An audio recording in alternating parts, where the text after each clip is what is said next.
بسم اللہ الرحمن الرحیم۔ السلام علیکم ورحمۃ اللہ وبرکاتہ۔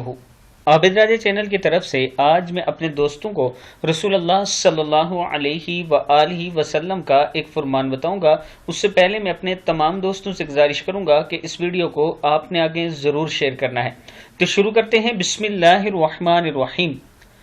مغرب کے بعد اپنے بچوں کو باہر نہ نکلنے دو۔ حضرت جابر رضی اللہ تعالی عنہ فرماتے ہیں کہ نبی اکرم صلی اللہ علیہ وآلہ وسلم نے فرمایا، جب اندھیرا چھا جائے یا رات تاریک ہونے لگے تو اپنے بچوں کو باہر جانے سے روک لو، کیونکہ اس وقت شیاطین پھیل جاتے ہیں۔ جب عشاء کی پہلی ساعت گزر جائے تو انہیں چھوڑ دو اور اللہ کا نام لے کر اپنے گھر کا دروازہ بند کر لو، اللہ کا نام لے کر چراغ بڑھا دو، اللہ کا نام لے کر برتنوں کو ڈھانپ دو۔ کتاب کا حوالہ یہ نیچے موجود ہے، یہ آپ دیکھ سکتے ہیں۔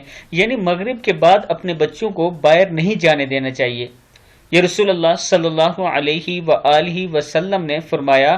اور پھر کہتے ہیں کہ جب عشاء کی پہلی ساعت گزر جائے تو انہیں چھوڑ دو اور اللہ کا نام لے کر اپنے گھر کا دروازہ بند کر لو، اللہ کا نام لے کر چراغ بڑھا دو، اللہ کا نام لے کر برتنوں کو ڈھانپ دو، یہ رسول اللہ صلی اللہ علیہ وآلہ وسلم نے فرمایا ہے۔ اس پر آپ دوستوں نے ضرور عمل کرنا ہے۔ السلام علیکم ورحمۃ اللہ وبرکاتہ۔